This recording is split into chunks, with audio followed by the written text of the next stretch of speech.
समस्या तो बहुत सारी चीज़ें ऐसे हैं, लेकिन जब से मैं इधर आया हूँ तो माशाअल्लाह हाजी गफूर पठान जो है उसका मैंने काम भी देखा यहाँ ही नहीं देखा और भी एरिया में देखा मैंने।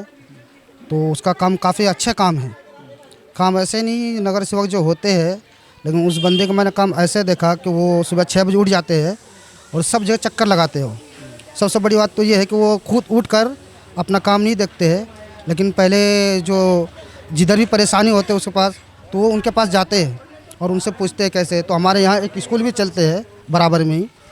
इससे पहले मैं कई मरतबा 1-2 जगह गया भी तो वो काम किसी ने नहीं किया। मैं तारीफ़ नहीं करता हूँ, लेकिन उनके पास वो बात पहुँची तो वो फ़ौरन आए यहाँ पे मेरे पास। आप यही के पुणे के हैं क्या? मैं पुणे का तो नहीं हूँ, लेकिन 6-7 साल से मैं यहीं रहता हूँ। कहाँ से हो? मैं झारखंड से हूँ। झारखंड से हूँ। 6-7 साल से ये रहे. 6-7 साल से यहीं रह रहा हूँ। काय सांगाल ह्या प्रभागामध्ये बऱ्यापैकी जे काही नशा, लहान जे मुलं आहेत ते व्यसनाच्या अधीन गेलेले आहेत आणि जे काही नशेखोरी होते त्या सगळ्याला जबाबदार कोण? त्याला तुम्ही पब्लिकच म्हणणार. तुम्हाला माहिती आहे इकडे ते खाई आहे तरी पण ते कुदायला लागले. मग तो लोकांना सांगण्यापेक्षा तुम्ही स्वतःच बघायचं ना.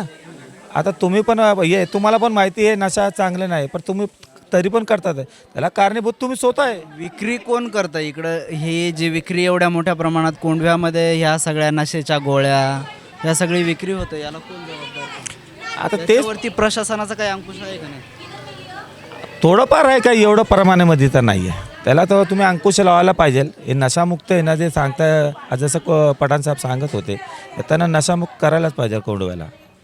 त्यांचा नारा अखेर काम बोलताय नशामुक्त कोंढवा, पण कोंढवा नशामुक्त का होत नाही?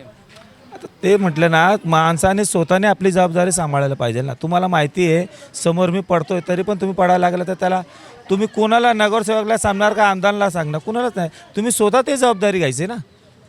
असं आहे. तुमच्या मनामध्ये इच्छा असायला पाहिजे ना मला हे करायचं नाही, विषय संपलं.